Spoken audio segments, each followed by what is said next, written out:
Hello friends, मैं सोनी खुराना स्वागत करती हूँ आप सभी का अपने YouTube channel get your goal पर। फ्रेंड्स, तो कैसे हैं आप सब लोग और कैसी चल रही है आपकी एग्जाम की तैयारी। आज हम एक बहुत इंपॉर्टेंट टॉपिक को डिस्कस करने वाले हैं, इंपॉर्टेंट टॉपिक पढ़ने वाले हैं जो कि है एनसीएफ 2005, जिससे हर पेडागोजी में जितने भी टीचिंग एग्जाम है हर पेडागोजी में 1 मार्क्स का क्वेश्चन तो पूछा ही जाता है। तो आप मान लीजिए 5 मार्क्स आज आपके इस वीडियो से पक्के होने वाले हैं। इसलिए फ्रेंड्स, आज वीडियो को एंड तक देखिएगा क्योंकि हम इसमें पढ़ने वाले हैं एनसीएफ 2005 क्या है, एनसीएफ 2005 के अकॉर्डिंग क्या क्या गाइडलाइंस दी गई हैं, क्या क्या प्रिंसिपल्स हैं जो फॉलो करने हैं, या फिर ऐसे कुछ इंपॉर्टेंट पॉइंट्स जो एनसीएफ 2005 से रिलेटेड हर एग्जाम में आते हैं, हर टीचिंग एग्जाम में पूछे जाते हैं। इसलिए आप वीडियो को एंड तक देखिएगा। अगर वीडियो अच्छी लगती है तो लाइक शेयर भी कर दीजिएगा, और अगर आपने चैनल को सब्सक्राइब नहीं किया है तो सब्सक्राइब भी कर दीजिएगा और बेल आइकन प्रेस कर दीजिएगा ताकि मेरी सारी वीडियोस के नोटिफिकेशन आपको मिलते रहें। तो आइए फ्रेंड्स, बात करते हैं एनसीएफ के बारे में। इसको कहते हैं नेशनल करिकुलम फ्रेमवर्क, यानी कि राष्ट्रीय पाठ्यचर्या रूपरेखा 2005 इसको कहते हैं। फ्रेंड्स, एक बात मैं आपको बता दूं, इससे पहले 3 एनसीएफ और आ चुके हैं, जो कि सबसे पहला आया था 1975 में, दूसरा फ्रेमवर्क आया था 1988 में, थर्ड एनसीएफ आया था 2000 में, और उसके बाद 2000 एनसीएफ में कुछ अमेंडमेंट्स किए गए, कुछ सुधार किए गए। उसके बाद एक और अमेंडमेंट आया जो है 2005, और इसके बाद अभी कोई एनसीएफ नहीं आया है अभी तक। इसलिए एनसीएफ 2005 ही लेटेस्ट है, यानी कि नवीनतम है, जो आजकल सारे स्कूल्स में फॉलो किया जाता है। आप इसे लिख सकते हैं, लेटेस्ट और नवीनतम। फ्रेंड्स, एग्जाम में पूछा जाता है कि लेटेस्ट जो करिकुलम फ्रेमवर्क है या नवीनतम पाठ्यचर्या रूपरेखा है वो क्या है, कौन सी है, तो वो एनसीएफ 2005 है। इससे पहले 3 आ चुकी हैं, इनसे रिलेटेड इनसे क्वेश्चन एग्जाम में पूछा नहीं जाता, बट आपको पता होना चाहिए, इसलिए मैंने आपको बताया। फ्रेंड्स, ये एक ऐसा दस्तावेज है, एक ऐसा डॉक्यूमेंट है जिसमें क्या, क्यों और कैसे फोकस किया जाता है इस बात पर। मतलब बच्चे को क्या पढ़ाया जाए, बच्चे को क्यों पढ़ाया जाए और बच्चे को कैसे पढ़ाया जाए, इन 3 पॉइंट्स पर फोकस किया जाता है। आप याद रख सकते हैं कि क्या, क्यों और कैसे।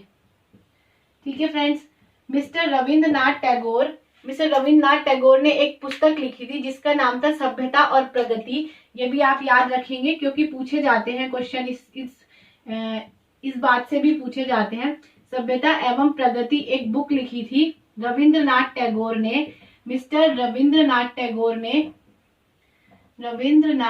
टैगोर ने एक बुक लिखी थी सभ्यता एवं प्रगति। इसको आधार माना गया एनसीएफ को बनाने में। मतलब एनसीएफ बनाने का आधार क्या था, रविंद्रनाथ जी की पुस्तक जिसका नाम था सभ्यता और प्रगति। एक कमेटी बनाई गई फ्रेंड्स, जिसके जो हेड थे वो थे प्रोफेसर यशपाल। आप इसे भी याद रखेंगे क्योंकि ये इससे भी क्वेश्चन आया हुआ है, टीचिंग एग्जाम्स में पूछा जाता है। प्रोफेसर यशपाल, इनकी गाइडेंस में, इनकी अध्यक्षता में एक कमेटी बनाई गई, तब एनसीएफ 2005 का निर्माण किया गया। तो आप ये 2 पॉइंट्स याद रखेंगे। अब मैं आपको बताती हूँ कि इसमें जो मेन पॉइंट फोकस किया है, जो क्या, क्यों और कैसे जो मेन फोकस हुआ, वो जो 2 मेन बातें हैं वो मैं आपको एक बताऊं। सबसे पहली बात तो ये है लर्निंग विदाउट बर्डन, मतलब शिक्षा बिना बोझ के। ये बात आप याद रखेंगे। इस चीज से क्वेश्चन जरूर पूछा जाता है एग्जाम में, मोस्टली पूछा जाता है। क्या पूछा जाता है? शिक्षा बिना बोझ के। इस बात को आप याद रखेंगे, शिक्षा बिना बोझ के, और इंग्लिश में इसे कहते हैं लर्निंग विदाउट बर्डन। ये चीज बहुत बार एग्जाम्स में पूछी गई है, लर्निंग विदाउट बर्डन। मतलब इनका मेन जो मोटिव है या मेन जो फोकस है वो इस बात पे है कि हमने बच्चे को जो लर्निंग करानी है, जो हमने बच्चे को सिखाना है, वो एज अ बर्डन बच्चा ना ले। बच्चे को बोझ नहीं लगना चाहिए कि अरे स्कूल जाना एक बहुत बड़ा बोझ है या पढ़ना बहुत बड़ा बोझ है। उसे इस तरीके से पढ़ाया जाए कि बच्चे को बोझ ही ना लगे। तो इस बात पर ये लोग एनसीएफ में सबसे ज्यादा फोकस किया गया है कि बच्चे की पढ़ाई को इस अकॉर्डिंग चेंज कर दिया जाए, उसकी शिक्षा को ऐसे चेंज कर दिया जाए कि वो उसे बोझ ही ना लगे, वो बिना बोझ के लगे, यानी कि लर्निंग विदाउट बर्डन लगे। और दूसरा पॉइंट ये है कि जो भी ज्ञान हम बच्चे को दे रहे हैं या जो भी चीज हम बच्चे को सिखा रहे हैं, वो चीज बच्चे की बाहरी वातावरण या बाहरी जीवन से जुड़ी हुई होनी चाहिए। तो इस बात को भी आप याद रखेंगे कि ज्ञान जो है, बच्चे को जो हम ज्ञान दे रहे हैं, ज्ञान को बाहरी जीवन से जोड़कर पढ़ाया जाए। ठीक है फ्रेंड्स, बाहरी जीवन से जोड़कर पढ़ाया जाए। इसका मतलब जो बच्चे के बाहरी जीवन में जो चीजें होती हैं उससे कोरिलेट करके बच्चे को पढ़ाया जाए, इससे बच्चा जल्दी सीखेगा। अगर आप कोई एग्जाम्पल भी दे रहे हैं तो बच्चे को एग्जाम्पल इस तरीके से दे, या आप लर्निंग बाय डूइंग बच्चे से कोई काम करा रहे हैं तो उससे इस तरीके से कराएं कि वो अपने आसपास के वातावरण से, अपनी क्लास के बाहर का जो वातावरण है उससे जुड़कर पढ़े, उससे जुड़कर सीखे। क्योंकि अगर वो उससे जुड़कर सीखेगा या बाहर की दुनिया से जुड़कर सीखेगा तो वो जल्दी सीखेगा और उसे ज्यादा समय तक वो चीज उसे याद रहेगी या उसे दिमाग में रहेगी, वो ज्यादा अच्छे से उस बात को सीखेगा। एनसीएफ में त्रिभाषाई सूत्र दिया गया, जिसे 3 लैंग्वेज फॉर्मूला भी कहते हैं। इससे भी क्वेश्चन आता है और इस बार भी सीटेट में आया था क्वेश्चन 3 लैंग्वेज फॉर्मूला, यानी कि त्रिभाषाई सूत्र। त्रिभाषाई सूत्र कौन सा होता है फ्रेंड्स, ये चीज आप याद रखेंगे, इससे भी क्वेश्चन आता है। पहली भाषा आपकी होनी चाहिए हिंदी, जो कि आपकी राष्ट्रीय भाषा है और राजकीय भाषा भी है। हिंदी, जिसे राष्ट्रीय भाषा कहते हैं और राजकीय भाषा भी कहते हैं। ठीक है फ्रेंड्स, ये तो हो गई पहली भाषा हिंदी। अब दूसरी भाषा पर आते हैं। दूसरी भाषा है आपकी अंग्रेजी, यानी कि अंतरराष्ट्रीय भाषा, जिसे आप इंटरनेशनल लैंग्वेज भी कहते हैं। अंतरराष्ट्रीय भाषा फ्रेंड्स, मैं हिंदी और इंग्लिश दोनों में इसलिए बता रही हूँ ताकि किसी को कोई प्रॉब्लम ना हो, क्योंकि वैसे भी एग्जाम बायलिंगुअल आता है, दोनों लैंग्वेजेस में आता है, हिंदी और इंग्लिश दोनों में। अगर आप हिंदी के हैं तो आपको दिख ही रहा है, और इंग्लिश के हैं तो मैं आपको साथ में इंग्लिश भी उसकी बता रही हूँ ताकि आपको कोई प्रॉब्लम ना हो। ठीक है, सेकंड भाषा है अंग्रेजी यानी कि इंग्लिश, जो कि इंटरनेशनल लैंग्वेज है। और थर्ड भाषा है उसकी स्थानीय भाषा। स्थानीय भाषा, स्थानीय भाषा क्या हो सकती है, कुछ भी हो सकती है। आपकी जो स्थानीय भाषा है वो कुछ भी हो सकती है। जैसे मान लीजिए एक बच्चा था, वो केरल में पैदा हुआ, वो केरल में रहता था, केरल में पैदा हुआ, उसके पापा का ट्रांसफर हो गया, जब वो स्कूल जाने का उसका टाइम आया तो वो पंजाब में आ गया। ठीक है, तो उसकी स्थानीय भाषा क्या हुई, उसकी स्थानीय भाषा हुई पंजाबी। उसकी स्थानीय भाषा तब मलयालम नहीं होगी, क्योंकि मलयालम जो है वो केरल की स्थानीय भाषा है, उसकी स्थानीय भाषा अब पंजाबी होगी। तो मतलब उस बच्चे को, आप जो भी बच्चा आपकी क्लास में, उस तीसरी भाषा जो हमें उसे सिखानी है या तीसरी भाषा का जो हमें प्रयोग करना है वो होनी चाहिए स्थानीय भाषा। क्योंकि बच्चा, आप माने या ना माने, या होता भी है नेचुरली, अगर आप उसकी भाषा यूज करके उसको पढ़ाएंगे तो वो बहुत अच्छे से सीखेगा और बहुत जल्दी सीखेगा, और शायद ऐसा कुछ कर जाएगा जो आपने सोचा भी नहीं होगा। तो इसलिए हमें इन तीनों भाषाओं का प्रयोग करना है। तीसरी भाषा कोई भी हो सकती है, चाहे वो पंजाबी हो, चाहे वो मलयालम हो, चाहे वो तेलुगु हो, चाहे वो संस्कृत हो, चाहे वो कोई सी भी भाषा हो सकती है। ठीक है फ्रेंड्स, तो ये हो गई स्थानीय भाषा की बात। स्थानीय भाषा आपको यूज करनी है, तो ये हो गई त्रिभाषाई सूत्र। ठीक है फ्रेंड्स, हाँ तो फ्रेंड्स, ये है कुछ निर्देशक सिद्धांत यानी कि डायरेक्टिव प्रिंसिपल्स जो एनसीएफ 2005 के हैं, जिनको सारे स्कूल्स को फॉलो करना है। तो आप इसका स्क्रीनशॉट ले सकते हैं, मैं आपको एक एक करके इसे बताऊंगी। फर्स्ट है, ज्ञान को स्कूल के बाहरी जीवन से जोड़ा जाए। जैसा कि मैंने अभी आपको पहले भी बताया था कि जो मेन फोकस है, जो एनसीएफ का मेन फोकस है, वो तो एक इस पॉइंट पे है कि शिक्षा बिना बोझ के, क्या नाम है, लर्निंग विदाउट बर्डन। और दूसरा इस पॉइंट पर इनका फोकस है सबसे मेन, कि ज्ञान को बाहरी जीवन से जोड़ा जाए। क्योंकि अगर कोई भी चीज आप बच्चे को सिखा रहे हैं और उसके एग्जाम्पल बाहर से दे रहे हैं, या आप कोई चीज उसे सिखा रहे हैं बाहर के जीवन को जोड़कर, उसकी भाषा का प्रयोग करके, तो वो बच्चा बहुत जल्दी सीखेगा। जैसे मान लीजिए सपोज आप मैथ्स पढ़ा रहे हैं, मैंने आपको संज्ञा का भी उदाहरण हम दे सकते हैं। जैसे मान लीजिए आप मैथ्स बच्चे को पढ़ा रहे हैं, आपने उसे जोड़ घटाना कुछ सिखाया, तो आपने बोला बेटे आप दुकान पे गए, आपने 5 रुपए दिए, आपने 2 रुपए की चीज ली, 1 रुपए की टॉफी ली, आपको कितने रुपए वापस मिले। वो इतनी जल्दी सीखेगा और इतनी जल्दी दिमाग लगाकर सीख पाएगा कि शायद अगर आप उसे ऐसे बताते 5 - 2 फिर 3, तो वो नहीं समझ पाता, जितनी जल्दी वो उस चीज से सीखेगा।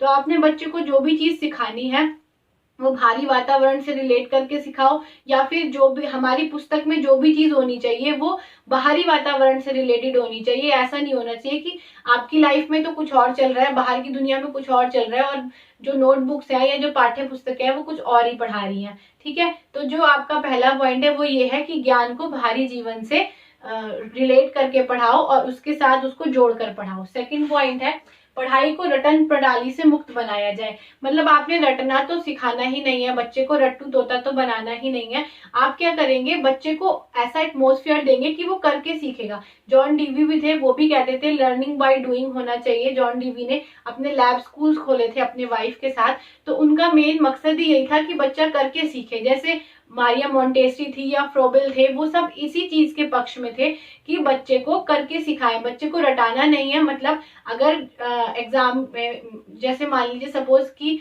हर चैप्टर के बाद कुछ क्वेश्चन आंसर्स होते हैं, ठीक है, तो आपने ऐसा नहीं करना कि बच्चे को वो क्वेश्चन आंसर ही रटा दिए, तो बच्चे का क्या डेवलपमेंट हुआ। वो तो बच्चा खुद भी किताब में से पढ़कर सीख सकता था, लेकिन बट हमें उसको इस तरीके से सिखाना है, हमें उसको ऐसा एटमोस्फेयर देना है कि वो करके सीखे, हमें उसे रटाना नहीं है कोई भी चीज। क्योंकि अगर वो खुद करके कोई भी चीज सीखेगा तो वो उसके अपने अलग पर्सपेक्टिव्स होंगे, वो अलग अपना वे बनाएगा, अलग उसका एक व्यू होगा। देखो हर बच्चे का एक व्यू होता है, हर किसी का, क्योंकि व्यक्तिक विभिन्नता है, हर बच्चा एक जैसा नहीं है, हर जना अलग तरीके से सीखता है, कोई किसी मेथड से सीखता है, कोई किसी मेथड से सीखता है। तो आपको वो मेथड निकालना है, आपको उस बच्चे को किस तरीके से सिखाना है ये आपको जानना है एज अ टीचर। क्योंकि ये बात कही जाती है कि टीचर एक फैसिलिटेटर है, टीचर सुविधा दाता है। इसको आप लिख सकते हैं कि टीचर जो है वो फैसिलिटेटर है।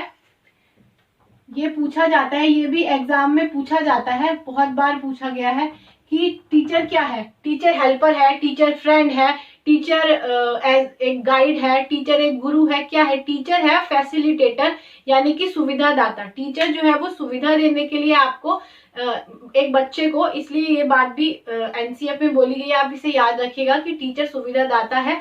हमें बच्चे को रटन प्रणाली से दूर रखना है। रटन को रोट कहते हैं, रोट लर्निंग होती है फ्रेंड्स की जो चीज आपने सिखाई बच्चे ने वैसे की वैसी रट ली। सपोज आपने कोई निबंध लिखा, हमारे टाइम में भी ऐसा ही होता था जब हम पढ़ते थे कि गाय पर निबंध लिखो, गाय की 4 टांगे है, गाय की 1 पूंछ है, गाय को माता भी कहते हैं, इस टाइप से तो जो सर ने लिखवाया या जो मैम ने लिखवाया हमने वो रट लिया। बट आजकल ऐसा नहीं है, बच्चे को आप ओपन एंडेड आंसर्स देते हो। ये बात आप चाहे देख सकते हैं अपने आसपास के बच्चों में, आसपास के स्कूल्स में, कि जो भी चीज आजकल पढ़ाई जा रही है वो रटने के लिए नहीं बल्कि बच्चे का दिमाग चलाती है, कि बच्चा खुद सोचता है, खुद करके देखेगा, खुद सोचेगा हाँ कि गाय पर और हम क्या क्या लिख सकते हैं, फिर बच्चा बहुत अच्छा से सीखेगा। तो यही एनसीएफ कहता है। थर्ड पॉइंट है जो एनसीएफ कहता है वो है पाठ्यचर्या पुस्तक केंद्रित ना रह जाए। वही बात जो मैंने अभी आपको बताई कि जो पाठ्यचर्या बनाई है वो केवल पुस्तक में नहीं। देखो करिकुलम क्या होता है, करिकुलम एक होता है सिलेबस और एक होता है करिकुलम। वो भी मैंने अभी आपको कल ही हमने उस टॉपिक पे बात की थी जब हम सीसीई पर हमने बात की थी, कंटिन्यूअस एंड कॉम्प्रिहेंसिव इवेल्युएशन पर हमने बात की थी। उसमें मैंने आपको करिकुलम और सिलेबस बहुत अच्छे से समझाया है। अगर आपने वो वीडियो नहीं देखी तो वो वीडियो आप देख लीजिएगा मेरे चैनल पर जाके। तो करिकुलम क्या होता है, पाठ्यक्रम क्या होता है, पाठ्यचर्या क्या होती है, मतलब आपने बच्चे का केवल दिमाग का विकास नहीं करना बल्कि आपने बच्चे का सर्वांगीण विकास करना है। तो आपके सब्जेक्ट्स में या आपके पाठ्यक्रम में वो सारी चीजें होनी चाहिए जिससे बच्चे का संपूर्ण विकास हो। अगर आप पाठ्य पुस्तक ही पढ़ाते रह जाओगे तो बच्चे का केवल कॉग्निटिव डेवलपमेंट होगा, केवल दिमाग उसका बढ़ेगा, वो उन चीजों को केवल याद कर पाएगा। क्या उसका सर्वांगीण विकास हो पाएगा? नहीं ना। इसलिए आपको ऐसा पाठ्यक्रम बनाना है अपने स्कूल में, ऐसा करिकुलम बनाना है जिसमें हर चीज हो, डांस भी हो, म्यूजिक भी हो, स्पोर्ट्स भी हो, योगा भी हो, या और आर्ट एंड क्राफ्ट भी हो। ऐसी कितनी सारी चीजें हैं जो एनसीएफ ने बताई हैं कि आपको अपने स्कूल में ऐड करनी ही करनी है। क्योंकि पहले क्या होता था, पहले बच्चे केवल पढ़ते ही थे, इंटरवल भी मिलेगा तो बस 15 मिनट का बहुत मुश्किल से इंटरवल मिलता था, उनके बैग्स बहुत भारी होते थे, और तीसरी बात स्कूल बहुत दूर होते थे, चौथी बात इंफ्रास्ट्रक्चर अच्छा नहीं होता था। बट एनसीएफ ने इन सब चीजों में सुधार किया। इसीलिए तो एनसीएफ बनाया गया है कि जो चीजें आजकल स्कूल की दयनीय जो दशा है स्कूल्स की, वो चीज में सुधार लाया जाए, इसलिए ही एनसीएफ बनाया गया। तो उन्होंने ये कहा कि जो शिक्षा है उसे केवल पाठ्य पुस्तक पर ही केंद्रित नहीं करना है, बच्चे को केवल पाठ्य पुस्तक ही नहीं सिखानी बल्कि उसके साथ साथ शिक्षक के साथ साथ, मतलब शैक्षिक पक्ष के साथ साथ सह शैक्षिक पक्ष भी होने चाहिए, को स्कूलिस्टिक एक्टिविटीज भी होनी चाहिए। मतलब आप उसे पढ़ाने के साथ साथ बाकी सारा एनवायरनमेंट भी दो, आप उसे स्पोर्ट्स कराओ, आप आपको पता चलेगा, कई बच्चे होते हैं बैडमिंटन बहुत अच्छा खेलते हैं, कई बच्चे होते हैं बहुत अच्छा भागते हैं, बट अगर आप क्लास में ही बिठाए रह जाओगे, केवल पाठ्य पुस्तकें ही पढ़ाते रह जाओगे, तो बच्चे का बाकी डेवलपमेंट कैसे होगा। इसलिए एनसीएफ ने कहा कि जो शिक्षा है वो पाठ्य पुस्तक पर केंद्रित ना हो, बल्कि उसका पाठ्यक्रम जो है वो विस्तृत रहे, उसे केवल एक चीज पर फोकस या केंद्रित नहीं करना है। ठीक है, नेक्स्ट है कक्षा कक्ष को गतिविधियों से जोड़ा जाए। अगर आप अपने क्लास में कोई चीज पढ़ा रहे हैं तो उससे गतिविधि कराइए, बच्चे को लर्निंग बाय डूइंग कीजिए। जैसे सपोज आपने आजकल के स्कूल्स में देखा होगा कि भाई अगर मैम को कोई पेड़ के बारे में पढ़ाना है तो वो गार्डन में ले गई, बच्चे को दिखाया देखो ये पेड़ है, ये इसकी ब्रांचेस हैं, ये स्टेम है, ये फ्लावर है, ये फ्रूट है, इस टाइप से वो बता रही है टीचर, तो बच्चा कितनी जल्दी सीखेगा। आप ऐसे ही बता दो, वो जो निकलता है, या आप ड्राइंग करके भी सिखा रहे हैं, ड्राइंग से भी सीखता है, बट अगर आप उसे रियल दुनिया में ले जाओ, रियल चीज उसे दिखाओ, वो कितनी जल्दी सीखेगा। अगर आपने सिखाना है कि पौधे कैसे बढ़ते हैं, एक पौधा मंगाइए, पौधा आया है गमले में, आप उसे रोज पानी देंगे, बच्चे पानी देंगे, वो देखेंगे धीरे धीरे कैसे ग्रो कर रहा है पेड़ या पौधा, तो बच्चा कितनी जल्दी सीखेगा। तो उनका एनसीएफ में ये था कि जो भी आप बच्चे को पढ़ाएं वो गतिविधियों से सिखाएं, वो कर कर सिखाएं। जैसे सपोज आप ड्राइंग भी कोई चीज कर रहे हैं तो ड्राइंग भी उस तरीके से पढ़ाएं कि बच्चे को करके ही कोई चीज है। जैसे क्राफ्ट भी आजकल बहुत चल रहा है, क्राफ्ट भी, तो वो भी कैसे बच्चे को सिखाए, गतिविधियों से सिखाए, क्लास में गतिविधियां कराएं और तब बच्चे को सिखाएं। नेक्स्ट पॉइंट है राष्ट्रीय महत्व के बिंदुओं को पाठ्यक्रम में जोड़ा जाए। अब देखिए राष्ट्रीय महत्व होते हैं, राष्ट्रीय मूल्य होते हैं, हर किसी के एक मूल्य होते हैं कुछ हमारे, जिनको हमें फॉलो करना पड़ता है। जैसे आजकल की पाठ्य पुस्तक है उसमें नेहरू जी हो गए या मदर टेरेसा हो गई, उनके बारे में चैप्टर्स आते हैं, क्यों, ताकि बच्चों को उनके बारे में पता चले, वो उनके कैरेक्टर से, उनके काम से कुछ सीख ले और वो खुद भी सीखे कि भाई हाँ, हमें राष्ट्र के प्रति हमारी आस्था होनी चाहिए, हमें इस पूरे नेशन के लिए भी हमारा कुछ कर्तव्य है, केवल अपने ही लिए नहीं, केवल अपने परिवार के लिए ही नहीं, बल्कि इस नेशन के लिए भी, इस राष्ट्र के लिए भी हमारे कुछ कर्तव्य हैं जो हमें, जिनका पालन करना है। इसी से ही तो बच्चे का मॉरल डेवलपमेंट भी होता है ना।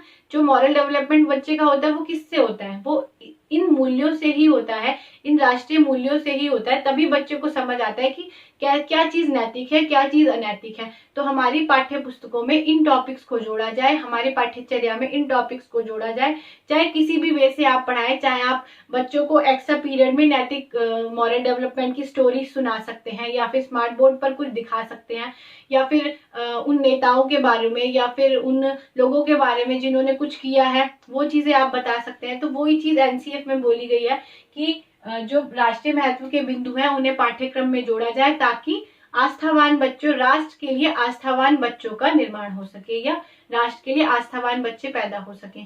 तो ये तो थे फ्रेंड्स 5 प्रिंसिपल्स या 5 गाइडलाइंस आप इसको कह सकते हैं। ये गाइडलाइंस हैं जो बोली गई हैं कि हाँ भाई आपको ये फॉलो करनी ही है। हाँ तो फ्रेंड्स ये है कुछ इंपॉर्टेंट प्रिंसिपल जो एनसीएफ से रिलेटेड है और एनसीएफ में है प्रिंसिपल, और हमें इनको मानना है, या फिर एजुकेशन के लिए इनको ही इम्पॉर्टेंट माना गया है। तो चाहे आप इसका स्क्रीनशॉट ले सकते हैं, मैं आपको एक एक करके समझाऊंगी। फर्स्ट पॉइंट है एनसीएफ 2005 के अनुसार भाषा का माध्यम मातृभाषा होना चाहिए। क्यों? क्योंकि जैसा मैंने अभी आपको पहले बताया कि एनसीएफ सबसे ज़्यादा बल इस बात पे देता है कि जो भी ज्ञान हमने बच्चे को देना है वो हमने उसे बाहर के वातावरण से या बाहरी दुनिया से जोड़ कर देना है, और बच्चा किसी भी चीज़ से कनेक्ट तब हो पाएगा जब वो उसे ठीक से समझ पाएगा। अगर आप उसे इंग्लिश में पढ़ाए जा रहे हैं या कोई ऐसी भाषा में पढ़ा रहे हैं जो उसे अच्छे से आती भी नहीं है, तो वो कैसे कनेक्ट कर पाएगा या कैसे सीख पाएगा। और उसे सबसे अच्छी क्या भाषा आती है? मातृभाषा। इसलिए एनसीएफ के अकॉर्डिंग एनसीएफ ने ये कहा कि बच्चे को जो हमें ज्ञान देना है वो मातृभाषा में होना चाहिए। सेकंड पॉइंट है बच्चे को जो शिक्षण सूत्र है वो ज्ञात से अज्ञात की ओर या मूर्त से अमूर्त की ओर, इस वाले उदाहरण के अनुसार ही इसका हमने अधिकतम प्रयोग करना है। मतलब जैसे जब हम छोटे होते थे तो हमें कैसे पढ़ाया जाता था कि संज्ञा क्या है, पहले संज्ञा की परिभाषा बता दी थी, फिर उसके बाद हमें उदाहरण बताए थे। यानी कि पहले संज्ञा की डेफिनेशन हमें बताई नाउन की, जैसे संज्ञा किसी व्यक्ति, वस्तु या स्थान के नाम को संज्ञा कहते हैं, जैसे राम, दिल्ली, रामपुर आदि, है ना। हमें ऐसे पढ़ाया गया था। बट आजकल ऐसा नहीं है। आज क्या होता है, पहले बच्चे को उदाहरण दिए जाते हैं कि राम क्या है, दिल्ली क्या है, रामपुर क्या है, फिर उसके बाद उस सारे एग्जाम्पल से कनेक्ट करके उसे डेफिनेशन बताई जाती जाती है या तब बताया जाता है कि हम नाउन के बारे में बात कर रहे थे, है ना। तो उन्होंने कहा, एनसीएफ ने ये कहा कि हमें बच्चे को इस मेथड से पढ़ाना है। ये इंडक्टिव मेथड है जो कि बेस्ट ही है, जो सबसे बेस्ट माना गया है कि बच्चे को हमें पहले जो चीज़ उसे ज्ञात है हमें उससे लेकर उसे अज्ञात की ओर ले जाना है, उन दोनों को कनेक्ट करके फिर उसे अज्ञात की ओर ले जाना है। पहले मूर्त चीज़ों के बारे में बताना है, मतलब जो चीज़ें उसके सामने हैं, जो कॉन्क्रीट चीज़ें हैं, उन चीज़ों से हमें उसे एब्स्ट्रैक्ट की ओर लेके जाना है, यानी कि अमूर्त की ओर लेके जाना है। तो आप समझे ये बात, ये इंडक्टिव मेथड है और ये बहुत इंपॉर्टेंट मेथड है। इंडक्टिव मेथड से भी बहुत सारे एग्जाम में क्वेश्चन पूछे जाते हैं। नेक्स्ट है, चीज़ों को उपदेश देकर नहीं बल्कि वातावरण देकर स्थापित किया जाए। मतलब जो चीज़ हमने बच्चे को सिखानी है, ये नहीं कि हम उसे बता दें और वो उस चीज़ को मान ले, हमें उसे वो वातावरण देना है, हमें उसे वो हमें उसे उसके सामने ऐसा एटमॉस्फेयर बनाना है कि वो उस चीज़ को अच्छे से समझ पाए या वो करके सीख पाए। नेक्स्ट पॉइंट है, बालकों का चहुमुखी विकास पर आधारित पाठ्यक्रम हो। ये तो हमारा बाल विकास जो चाइल्ड डेवलपमेंट है ये कहता ही है कि हमें बच्चे का सर्वांगीण विकास करना है, हमें बच्चे का चहुमुखी विकास करना है। केवल हमें उसे दिमाग का ही विकास नहीं करना, केवल हमें उसे रट्टू तोता ही नहीं बनाना, बल्कि हमने उसके सारे एस्पेक्ट्स का डेवलपमेंट करना है, चाहे वो सामाजिक विकास हो, चाहे वो भावनात्मक विकास हो, चाहे वो संज्ञानात्मक विकास हो, या फिर वो सोशल डेवलपमेंट हो, सामाजिक विकास हो। हमें सारे विकास उसके करने हैं, हमें बच्चे का चहुमुखी विकास करना है। केवल एक ही चीज़ को लेकर हमने फोकस नहीं करना, बल्कि हमने बच्चे का पूरा विकास करना है। नेक्स्ट पॉइंट है, सभी विद्यार्थियों हेतु समावेशी वातावरण तैयार करना। समावेशी मतलब जिसमें सब चीज़ें आ जाती हैं, मतलब जो भी बच्चा देखिए, अब ऐसा ज़रूरी तो नहीं है कि आपकी क्लास में अगर 30 बच्चे हैं तो 30 एक जैसे हैं। कुछ थोड़े पिछड़े हो सकते हैं, कुछ फाइनेंशियली अच्छे हो सकते हैं, कुछ फाइनेंशियली अच्छे नहीं हो सकते, या कुछ ज़्यादा होशियार हो सकते हैं, कुछ होशियार नहीं होंगे, कुछ के माता पिता ज़्यादा पढ़े लिखे हैं, कुछ के माता पिता पढ़े लिखे नहीं होंगे। मतलब हर तरीके के बच्चे एक क्लास में होते हैं। तो इन्होंने क्या कहा है कि एनसीएफ के अकॉर्डिंग हमें जो बच्चे को वातावरण देना है वो समावेशी देना है। हमारे अकॉर्डिंग सारे बच्चे एक जैसे होने चाहिए, हमें कोई दोनों सब में कोई अंतर नहीं करना। इसीलिए ही ड्रेस बनाई गई है, यूनिफॉर्म बनाई गई है। क्यों? क्योंकि एक यूनिफॉर्मिटी होनी चाहिए, बच्चे एक जैसे दिखने चाहिए। क्योंकि अगर यूनिफॉर्म ना हो तो कोई बच्चा कैसे कपड़े पहनेगा, कोई कैसे कपड़े पहनेगा, उनमें वहीं से ही भेदभाव आ जाएगा कि ये बच्चा अमीर है, मेरे पास ऐसे कपड़े नहीं है, या जो भी है। तो इसीलिए यूनिफॉर्म बनाई जाती है कि एक यूनिफॉर्मिटी बच्चे में दिखे। तो आपने क्लास को कैसे हैंडल करना है, एक समावेशी वातावरण देना है, समावेशी माहौल देना है कि सब में सबको बराबर अधिकार मिले, सबको बोलने का अधिकार हो, फ्रीडम हो, कि हाँ हर बच्चा अपने आप को एक दूसरे के बराबर समझे, कोई एक दूसरे को कम या फिर ज़्यादा ना समझे। ठीक है। नेक्स्ट पॉइंट है, सजा व पुरस्कार की भावना को सीमित रखा जाए। जैसे कि पहले होता था, टीचर्स लोग बच्चों को मारते थे, चाहे वो स्केल से मारे, थप्पड़ मारे, या फिर कई तो मुर्गा बना दिया, या फिर बेंच पे खड़े कर दो। हम लोग भी खड़े हुए हैं, जब हम छोटे थे शैतानियाँ करते थे, तो हम लोग भी खड़े हुए हैं, शायद आप लोग भी खड़े हुए होंगे। लेकिन ये चीज़ अब मना है, अब बैन है। अब आप बच्चे को कोई भी पनिशमेंट नहीं दे सकते, कोई भी बच्चे को सज़ा नहीं दे सकते। तो एनसीएफ के अकॉर्डिंग ये है कि बच्चे को सज़ा नहीं देनी है। ठीक है। नेक्स्ट है, सजा व पुरस्कार भी नहीं देना है। अपने बच्चे को ऐसे नहीं करना कि बच्चे को तो यही हो जाए कि हाँ पुरस्कार मिलेगा तभी मैं करूँगा। ये मोटिवेशन है, जो मोटिवेशन भी मैंने आपको पढ़ाया है, चाहे आप मेरी वीडियो में देख सकते हैं। जो एक आंतरिक मोटिवेशन होता है, यानी कि इंटरनल मोटिवेशन, और एक एक्सटर्नल मोटिवेशन। तो ये एक्सटर्नल मोटिवेशन है जो कि है सजा व पुरस्कार, जो कि अच्छे नहीं होते, क्योंकि बच्चा किसी डर से या फिर किसी लालच से अच्छा करता है, वो अपने इंटरनल मोटिवेट नहीं होता कोई भी चीज़ करने के लिए। तो एनसीएफ ने ये कहा कि सजा व पुरस्कार दोनों मना है, क्योंकि पुरस्कार से बच्चा क्या सोचता है कि अच्छा टॉफ़ी मिलेगी तभी मैं अच्छा करूँगा। एक बार अच्छा कर लिया, टॉफ़ी मिल गई, दोबारा टॉफ़ी नहीं मिली तो वो दोबारा से अच्छा काम नहीं करना चाहेगा, क्योंकि उसे टॉफ़ी नहीं मिल रही है। तो ये दोनों चीज़ें बंद होनी चाहिए, ये बंद करनी है, एनसीएफ ने ये कहा है। नेक्स्ट पॉइंट है, पुस्तकालय में बच्चों को स्वयं पुस्तक पढ़ने का अवसर दें। अब देखिए, पुस्तकालय में हर तरीके की पुस्तक होती है। आपने अपने बच्चे को स्वतंत्रता देनी है कि बच्चे आप कुछ भी पढ़ो। जैसे आपने कह दिया अपनी इतिहास भूगोल ही पढ़नी है, बट बच्चे का इंटरेस्ट इतिहास भूगोल में नहीं है, वो इंग्लिश पढ़ना चाहता है या वो साइंस पढ़ना चाहता है। तो हमें बच्चे को रोकना नहीं है या बच्चे को कंट्रोल नहीं करना है कि आप ये पढ़ोगे और आप वो पढ़ोगे। ठीक है।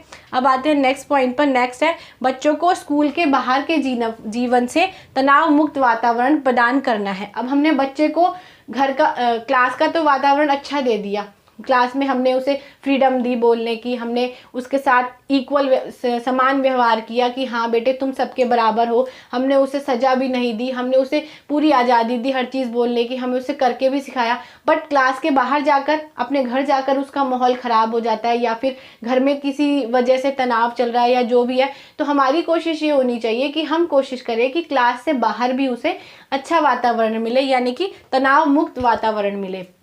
नेक्स्ट पॉइंट है विशाल पाठ्यक्रम और मोटी किताबों से मुक्ति का प्रयास।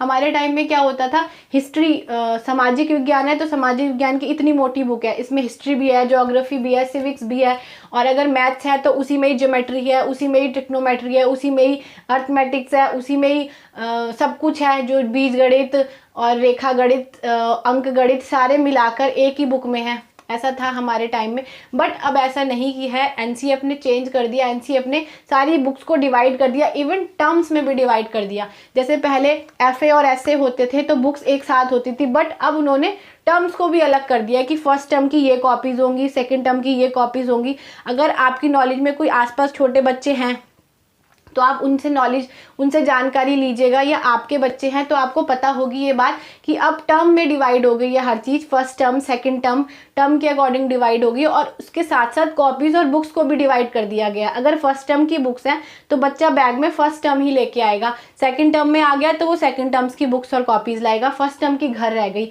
इससे क्या हुआ, उसका बैग हल्का हो गया। जो चीज़ मैंने अभी आपको स्टार्टिंग में बताई थी कि जो एक मेन मकसद था एनसीईएफ को पास करने का एक मकसद था, वो ये भी था कि बच्चे का जो बैग है वो हल्का हो, बच्चे का बस्ता भारी हो। पहले टाइम में होता था, कहते थे कि तुझसे भारी तो तेरा बस्ता है ना, बच्चे छोटे होते थे और बैग इतना भारी होता था। बट अब वो चीज़, जैसा मैंने आपको बताया कि टर्म्स में डिवाइड हो गई है, इसलिए बैग भी हल्का हो गया है। आई होप फ्रेंड्स आपको एनसीईएफ टॉपिक समझ आया होगा। मैंने पूरी कोशिश की है आपको अच्छे से समझाने की। अगर आपको वीडियो पसंद आई हो तो लाइक शेयर कर दीजिएगा, और अगर अभी तक आपने चैनल को सब्सक्राइब नहीं किया है तो प्लीज़ चैनल को सब्सक्राइब कर दीजिएगा। Thanks for watching my video, keep supporting friends, and best wishes for your exams. Thank you.